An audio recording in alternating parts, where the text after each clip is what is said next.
Hello dear students. तो इन्वेलपिंग cylinder को complete करने के बाद जो लास्ट टॉपिक हमारा है वो है to prove that the equation of the cone with vertex at origin is homogeneous second degree equation in x Y and Z.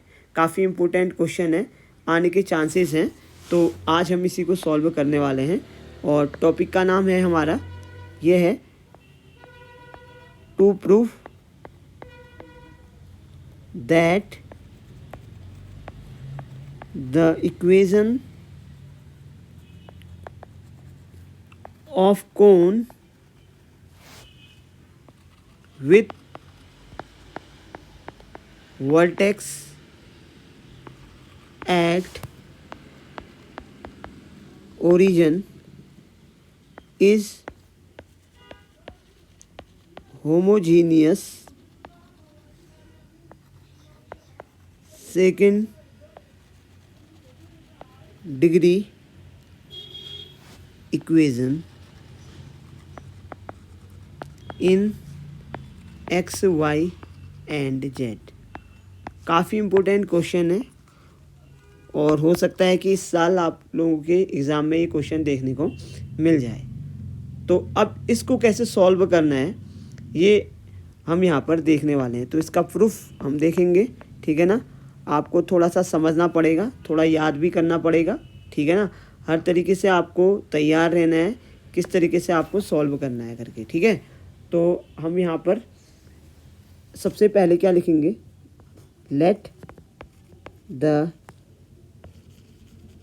General equation of second degree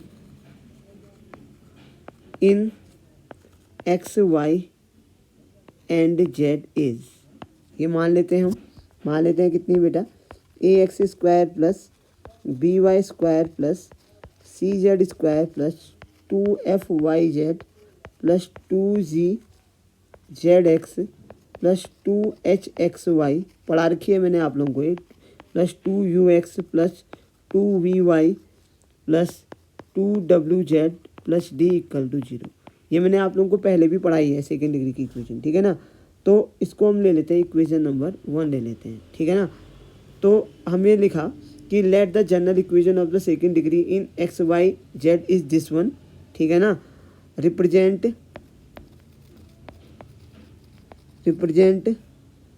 a equation of cone, हम मान के चल रहे हैं कि represent कर दिया, ठीक है, विथ वर्टेक्स एट ओरिजिन। हमको प्रूव करने के लिए कह रहा है, बट हम ये मान के चल रहे हैं कि हाँ ऐसा है करके, ठीक है ना। और फिर इसी तरीके से हम इसको क्या करेंगे, प्रूव करेंगे। आई बात समझ में। फिर हमने वही लेट पी, याद होगा आपने, पॉइंट लेते हैं हम x1 y1 z1 be any point, ठीक है ना, एनी पॉइंट ऑन जनरेटर, ठीक है ना। आई बात समझ में। जैसे कहने का मतलब ये है कि इस तरीके से अगर मान लो मैंने जनरेटर, तो कोन का पता ही है ना। आई बात समझ में। अब ये वर्टेक्स जो कोन है, जैसे कोन है, चलो मैं यहाँ पर बना ही लेता हूँ, थोड़ा सा एक रफ डायग्राम है। हाँ, जैसे कोन है, ये ओ है, तो ये 0 0 0 होगा। अब मान लेते हैं यहाँ पर कहीं पर एक पॉइंट पी ले लेते हैं, जिसके जनरेटर पे, जिसके कोऑर्डिनेट क्या है, x1 y1 और क्या है बेटा, z1 है। आई बात समझ में। तो वही चीज़ मैंने लिख दिया, let p x1 y1 z1 be any point on the generator.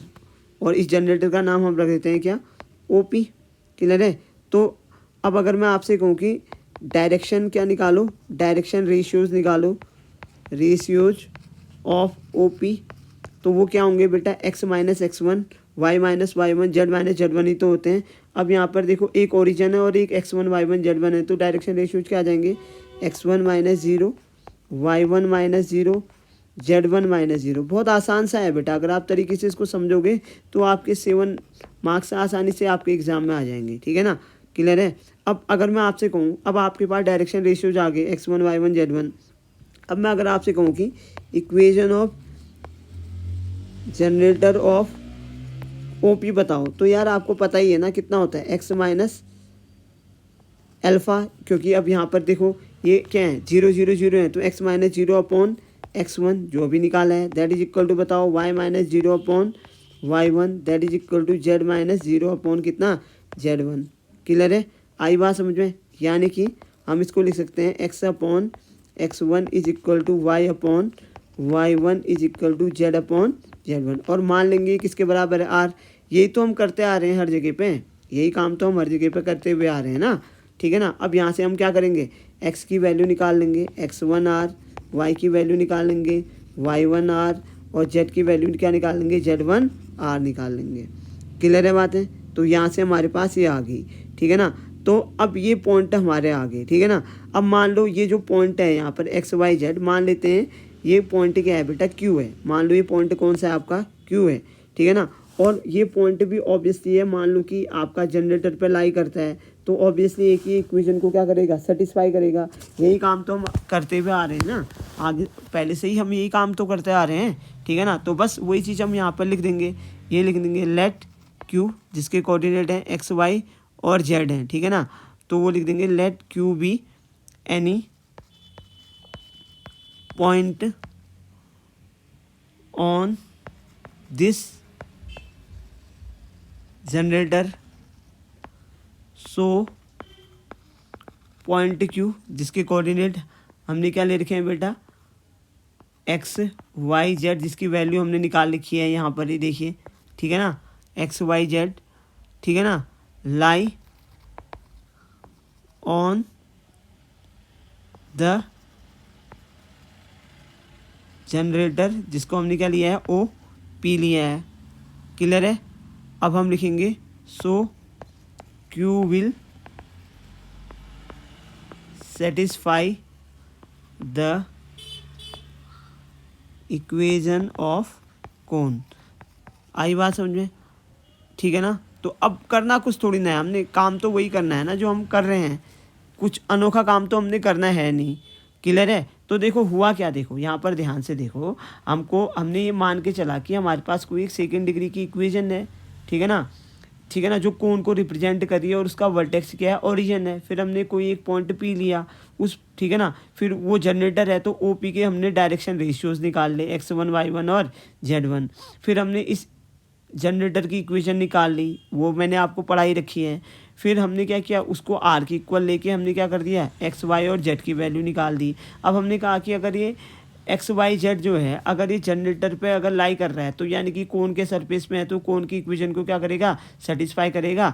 तो वही चीज़ हमने यहाँ पर लिख तो दी है। अब क्या करेंगे, हम कोन की इक्वेशन में एक्स वाई और जेड की वैल्यू रख देंगे और फिर आगे को काम करेंगे। तो अब चलिए, अब क्या है, कोन की इक्वेशन क्या थी बेटा, A X square plus B Y square plus C Z square plus 2f(y)z plus 2g(z)x plus 2h(x)y plus 2u(x) plus 2vy plus 2wz plus d equal to 0 है। ये क्वेश्चन मैं आपको करा चुका हूँ वैसे, एक तरह से देखा जाए तो। आप लोगों ने अगर नोट्स बना रखे हैं तो आपको पता चलेगा, ठीक है। अब x की वैल्यू है हमारे पास rx1 है, y की वैल्यू है ry1 है, और z की वैल्यू है rz1 है। तो भाई रख देंगे, x की जगह रखो, ठीक है ना। तो अब देखिए, अब जो शुरू के 3 टर्म्स हैं, ध्यान से देखो, शुरू के जो 3 टर्म्स हैं, 3 क्या 4 5 और 6 टर्म्स हैं। देखिए अगर मैं देखो इन टर्म्स में अगर मैं वैल्यू रखूँ एक्स वाई और जेड की, तो देखो यार एक्स स्क्वायर है तो आर स्क्वायर x1 स्क्वायर हो जाएगा, वाई की जगह आर स्क्वायर y1 स्क्वायर, ऐसे जेड की जगह आर स्क्वायर z1 स्क्वायर। अब वाई जेड की जगह पे रखूँगा तो R R R square, Z X की जगह आर आर करके रखूँगा तो आर स्क्वायर। तो यानी कि ऐसे एक्स वाई की जगह आर स्क्वायर, यानी कि जो शुरू के क्या हैं आपके पास ये टर्म्स हैं, इनकी जगह अगर जब मैं वैल्यू रखूँगा तो बेटा कॉमन क्या आएगा, बेटा आर स्क्वायर कॉमन आएगा। ये तो क्लियर है। अंदर क्या बच जाएगा, ए x1 स्क्वायर प्लस बताओ बी y1 स्क्वायर प्लस सी z1 स्क्वायर प्लस कितना आ जाएगा 2f y1 z1 plus 2g z1 x1 plus 2h x1 y1। होगा या नहीं होगा, क्लियर है, ठीक है ना, आएगा। अब उसके बाद क्या करेंगे, अब हम उसके बाद जो बाकी के टर्म्स हैं हमारे पास, ठीक है ना, डी को छोड़ के देखो उन सब में से कॉमन क्या आएगा बेटा, आर आएगा या नहीं आएगा, बिल्कुल आर आएगा। तो कितना आ जाएगा ये 2, ये आ जाएगा 2, बी कॉमन आएगा तो 2r लिख देते हैं। तो 2r कॉमन आ गया तो अंदर क्या बच जाएगा, अंदर क्या बच जाएगा देखिए, चलो यहाँ पर मैं दोबारा से लिखता हूँ, प्लस 2r कॉमन आ जाएगा लास्ट के 3 टर्म से, इन 3 टर्म से, ठीक है ना। ये कितना आ जाएगा फिर ux1, ये तो आएगा ux1 plus vy1 plus wz1 और प्लस d इक्वल टू कितना आ जाएगा, 0 आ जाएगा। क्लियर है, आई बात समझ में। तो इसका मतलब अगर मैं इसको इक्वेशन नंबर क्या ले लेता हूँ, 3 ले लेता हूँ, तो अब ये मेरे को पता ही है ना, तो मैं यहाँ पे लिखूँगा इक्वेशन नंबर 3 इज आइडेंटिकल, या ठीक है ना, या हम ये लिख देते हैं होमोजीनियस करके लिख देते हैं। Equation number 3 is equation, quadratic equation लिख लेते हैं, ये ज़्यादा सही रहेगा। आसान चीज़ों को लिखो, ठीक है ना, या आप अलग अलग तरीके से लिख सकते हैं। जैसे मैं ये लिख देता हूँ identity in are, equation number 3 क्या है, आइडेंटिटी इन आर है ना, देयरफॉर कैन वी राइट, देखो अगर ये आइडेंटिटी है आर में तो इस तरीके से लिख सकते हैं क्या हम, देखिए ax² plus by1² plus cz1² plus 2fy1z1 plus 2gz1x1 plus 2hx1y1 equal to 0 लिख सकते हैं, क्योंकि आर तो 0 हो नहीं सकता है, ठीक है ना। और ऐसे ux1 plus vy1 plus wz1 equal to 0 और d इक्वल टू क्या, 0, ठीक है ना। एक को ले लो इक्वेशन नंबर 4, एक को ले लो इक्वेशन नंबर 5 और एक को ले लो इक्वेशन नंबर 6 ले लो। क्लियर है, यहाँ तक की बात समझ में आ गई होंगी आप लोगों के, ठीक है ना। अब है इम्पोर्टेंट बात जो मैं आप लोगों को समझाने जा रहा हूँ, दैट इज़ वेरी इंपॉर्टेंट, ठीक है ना। कैसे करके अब लिखना है आपने, अब मैं देखो पहले मैं लिख रहा हूँ फिर समझा देता हूँ। अब जैसे मान लो मैंने लिखा now we observe from equation number 5, ठीक है ना। अब इक्वेशन नंबर 5 को देखो कौन सी है, ये देखो, क्लियर है, आई बात समझ में। अब जो पॉइंट्स हैं हमारे क्या है यहाँ पर बेटा, x1 y1 z1 है, आई बात समझ में। ये सेटिस्फाई करेंगे इक्वेशन को प्लेन की। अब चलो मैं लिख के बताता हूँ, समझ में आया। इक्वेशन नंबर 5 कौन सी है, देखो इक्वेशन नंबर 5 है ux1 plus vy1 plus wz1 equal to 0 है। अब देखो अब मैं क्या लिख रहा हूँ, ये है इक्वेशन नंबर 5। अब ध्यान से देखो जो चीज़ मैं लिख रहा हूँ, now we observe from equation number 5, जो पॉइंट हैं आपके P जिसके कोऑर्डिनेट हैं x1 y1 z1 है, satisfy the equation of plane, क्या होती है equation of plane, ux plus vy plus wz equal to 0। करेगी नहीं करेगी, देखो x की जगह x1, y की जगह y1 और z की जगह क्या रखे, z1 रखे, ठीक है ना। और इसके बाद मैंने लिखा if u v w, if u v w are not 0, अगर मान लो ये नॉन 0 हैं तब क्या होगा, देखो देन दिस इज द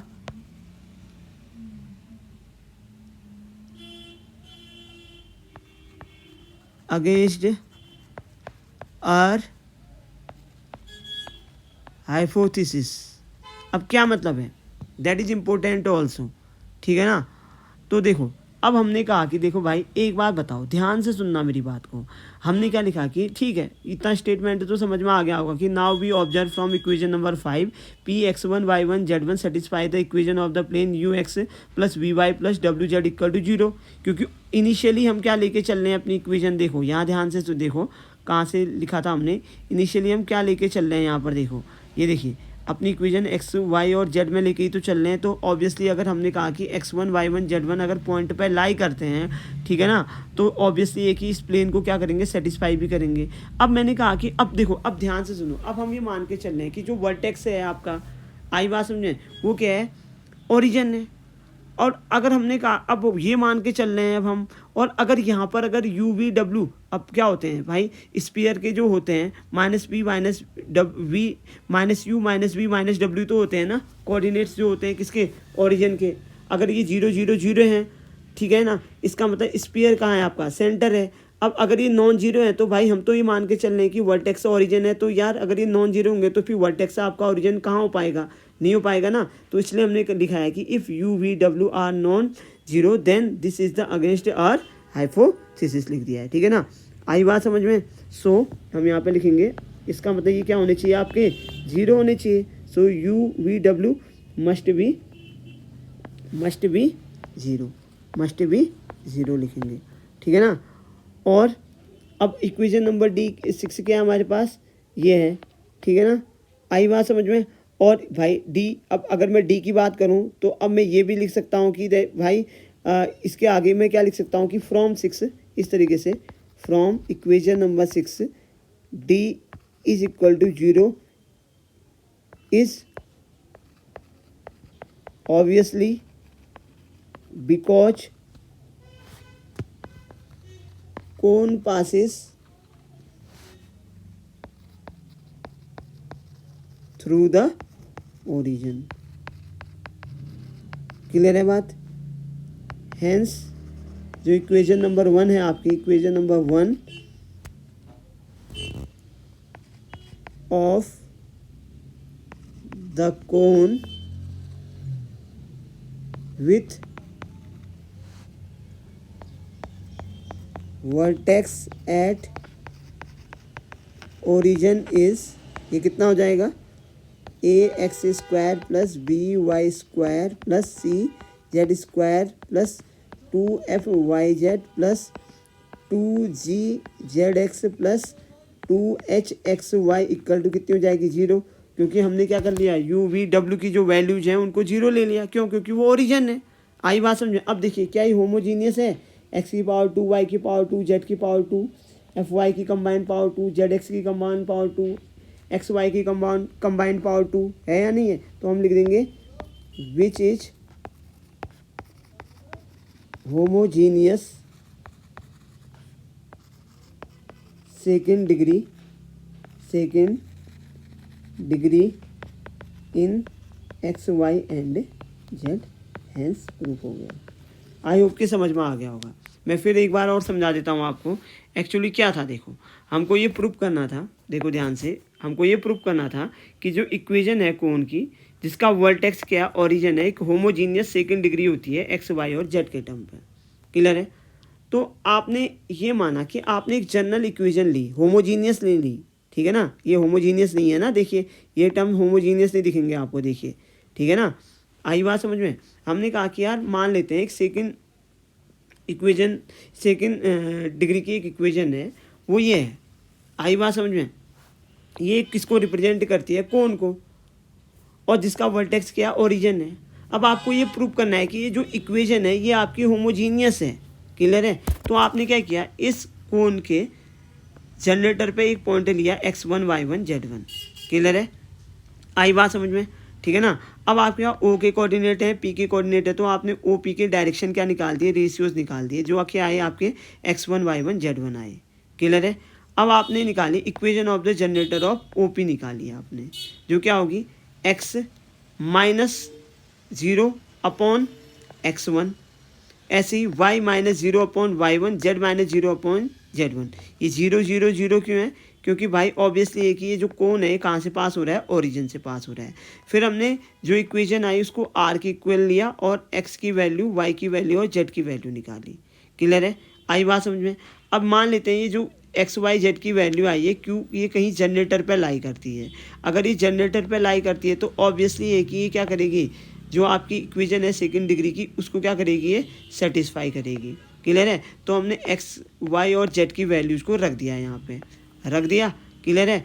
अब जब हमने रखा तो ये शुरू के जो 1 2 3 4 5 6 टर्म्स हैं, यहाँ से r² कॉमन आ गया, और जो लास्ट की 3 टर्म्स हैं उसमें से 2r कॉमन आ गया, और लास्ट में जो d बच गया उसको एज सच हमने लिख दिया। आई बात समझ में। अब लिखने के बाद हमने क्या कह दिया, कि जो इक्वेशन आई है ये एक आइडेंटिटी आई है किसमें, आर में, देख रहे हैं आप, आर में आइडेंटिटी आई है, ठीक है ना। अब आर को तो हम जीरो कर नहीं सकते हैं, तो ये जीरो हो जाएगा, इसको इक्वेशन नंबर 4 ले लिया। इसी तरीके से आर वाला टर्म जीरो हो गया, इसको इक्वेशन नंबर 5 ले लिया, और डी वाला टर्म जीरो हो गया, इसको इक्वेशन नंबर 6 से ले लिया। क्लियर है। अब हमारे पास, अब हमने कहा कि अब हमने ये ऑब्जर्व किया कि यार जो पॉइंट पी है जिसके कोऑर्डिनेट क्या है, x1 y1 z1 है, ये तो इस प्लेन की इक्वेशन को क्या कर रहा है, सेटिस्फाई कर रहा है, तभी तो हमने x की जगह x1, y की जगह y1 और z1 की जगह z की जगह z1 लिखा है, बिल्कुल सही है। अब दूसरी बात ये है कि भाई अब हमने ये माना है कि यार जो वर्टेक्स है वो ओरिजिन है, यानी कि इसके कोऑर्डिनेट कितने हैं, 0 0 0 हैं। तो भाई ऑब्वियसली है कि यहाँ पर क्या है कि आपके जो u v w हैं ये तो नॉन जीरो हो ही नहीं सकते हैं ना, क्योंकि अगर ये नॉन जीरो हो जाएंगे तो हमारी हाइपोथेसिस के क्या हो जाएगा, ये अगेंस्ट हो जाएगा। क्लियर है नहीं है। और इसी तरीके से हमने डी इक्वल टू क्या लिखा, यहाँ पे जीरो लिखा। अब जब हमने यू वी डब्ल्यू को जीरो कर दिया है, यू वी डब्ल्यू को अगर जब हमने जीरो कर दिया है तो ऑब्वियसली है कि हमारे पास जो टर्म्स बचे, ये वाले जो टर्म्स बचे हमारे पास, ये इतने टर्म्स, और डी को जीरो कर दिया तो ये सारे टर्म्स तो कैंसिल हो गए, तो हमारे पास सिर्फ इतने ही तो टर्म्स बचे या नहीं बचे। अब इतने टर्म्स देखो, क्या ये सेकंड डिग्री के हैं, बिल्कुल हैं भाई। एक्स की पावर 2 है, वाई की पावर 2 है, जेड की पावर 2 है, वाई और जेड को देखो पावर 2 है, जेड और एक्स को देखो पावर 2 है, एक्स वाई जेड को देखो 2 है, और साथ साथ ही क्या है, ये होमोजीनियस है। तो वही चीज़ हमने लास्ट में लिख दिया कि that means equation number 1 of the cone with vertex at origin is this, क्योंकि यू वी और डब्ल्यू एज वेल एज डी की वैल्यू क्या होगी, हमारी 0 होगी। ठीक है ना। तो इस तरीके से आपको काम करना है, इंपॉर्टेंट है, क्वेश्चन इंपॉर्टेंट है और हो सकता है कि आपके एग्जाम में भी आ जाए। तो प्लीज़ जाने से पहले इस क्वेश्चन को ज़रूर देख के जाना। और अगली यूनिट में स्टार्ट करने जा रहा हूँ जो है कॉनिकॉइड। तो नेक्स्ट वीडियो से आपको कॉनिकॉइड्स देखने को मिलेगा। ठीक है ना। तो मिलते हैं नेक्स्ट वीडियो में। Thank you and have a nice day.